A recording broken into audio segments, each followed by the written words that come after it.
Good day, everybody. I thought I'd take a little bit of time out. Today, it's the end of July 2024. Um, I wanted to share my thoughts, and I do go out quite often, and I see how people talk, about others, putting people down, and not even trying to say anything nice about anyone. I was at a function about 2 weeks ago, and I was listening to the pastor talk to people outside of the church, and boy, the way he talked about those incarcerated, those that were homeless, those that were struggling with drug addiction or whatever the addiction was pathetic. That's why it's hard for me to necessarily accept going to a certain church. I've been watching my church I grew up with on Sundays called Palm Heights Baptist Church. It's on YouTube every Sunday, and I think you would enjoy the service. But we as Christians got to be careful not to sit here and put someone else down because they're struggling. We need to pray for them. In 1 John 1:9, God says He will forgive us. We know all things work. That's Romans 8:28. But in 1 John 1:9, He will forgive us. And then in the Lord's Prayer, it says, if you don't forgive others, God will not forgive you. And I was violated as a child from a swimming instructor. It took me 35 years to actually forgive him. And that's when the healing process began. There was a lot of lies about me, about my past. One was by a news broadcaster that was not accurate. Some of yours, but not a lot of it. I had a state rep recently and in the State House in Ohio that agreed to meet with us over a bill on parole reform. I got an email back like 2 days later that said, after doing research on my background, he is no longer interested in meeting with me. Now, who do they work for? Do they work for we the people or themselves? They take an oath to, do what's best for our country and our state. And it's kind of pathetic that they would make comments like that towards other people. I grew up as a Republican. I'm very pro-life. I believe marriage is between a man and a woman, but I don't judge people, on what they do. But recently I had to switch parties because I could not believe how the Republican Party treats other people. I'm a conservative still. And I always will be. But I will not support a group of people that want to come down and bash others. I made some great friends here in Columbus, and I met some uncool friends as well. But what I'm trying to say, folks, is these people that's coming out of prison is hurting. Or the homeless people, they're hurting. And not everybody's homeless because they want to be. Some of them fell on hard times, lost their job, got evicted. Maybe the husband or wife kicked them out. And they ended up homeless. I don't give homeless people money, but I have bought McDonald's for them. I have given water to them. And this will be our second year that we're going to do brown bag lunches for the homeless.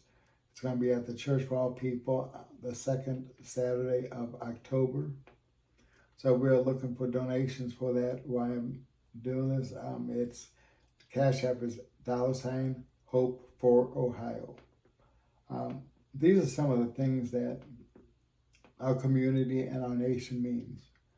We keep letting people come in, but we can't or we don't take care of our own people. Our people that live in America now should be taken care of first. And then the legal people that come over should be taken care of as well. Our country has fallen so far away from God and from biblical principles. I know there's a debate on, about what our country was founded on, but they were founded on biblical principles. I've done a lot of research on it, and I see how things have turned out lately when they take prayer out of schools. Several years ago, stopped the Pledge of Allegiance. And when I say prayer in schools, that does not mean you have one person lead a prayer. It means each child prays individually by themselves. Because I know you have all these different faiths, and you don't want to be violating any religious beliefs. But there's so getting back to this discrimination. There's so much discrimination that's taken place. Black people know firsthand how it is to be discriminated against because of the color of their skin. Jewish people were discriminated. Irish people. Do some research about the Irish people. But the same people want to discriminate against someone else because of the past record. Discrimination is discrimination. It's wrong, no matter who it is or who is doing it. And we have to start doing better as a nation, as Ohioans, and start accepting people. Now, that does not mean you have to invite everybody to your house or feed everybody, but you can be nice to them. Say good morning, treat them with respect. We don't want to push anyone back into reoffending by harassing them once they get out of prison. And it's no fun.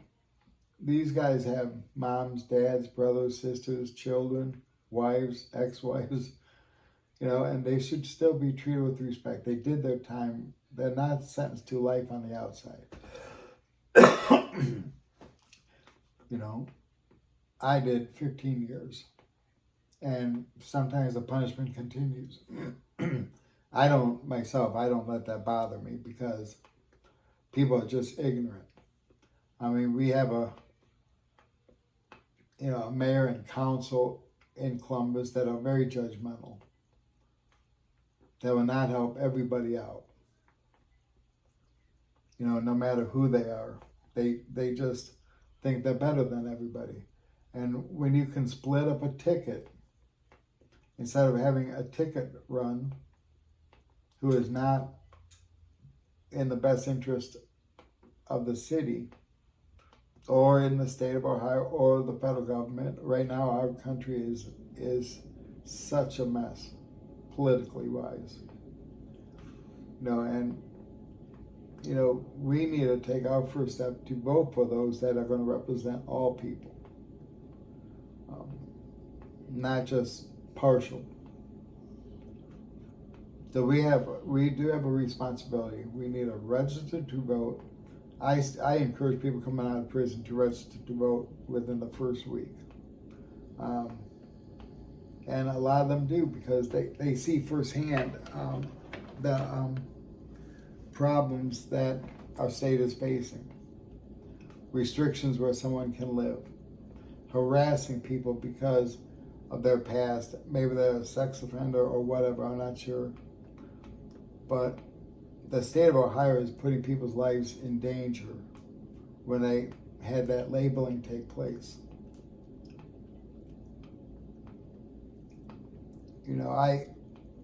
I just think, there's so much corruptness taking place and not enough people that really care about trying to make a difference in our state and our country.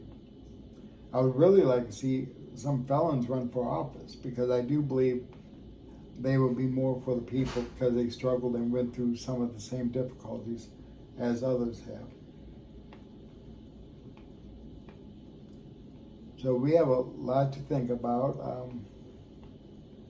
Also, why I have you with me today, I'd like some suggestions on what Hope for the Community can do to help others. We would like to help bring resources to the community. Brown bag lunches once or twice a year. Maybe form a group of people that will go in the different back alleys and clean up litter. So there's a lot of things we would like to do, but we also need manpower. We need funds to help support our efforts. And it's not my effort, it's a group of people that came together that want to see a big difference take place.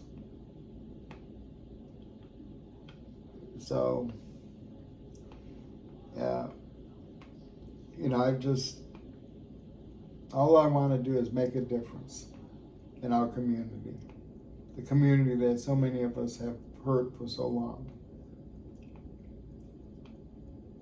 But when you come out of prison, you can change and you can do what's right.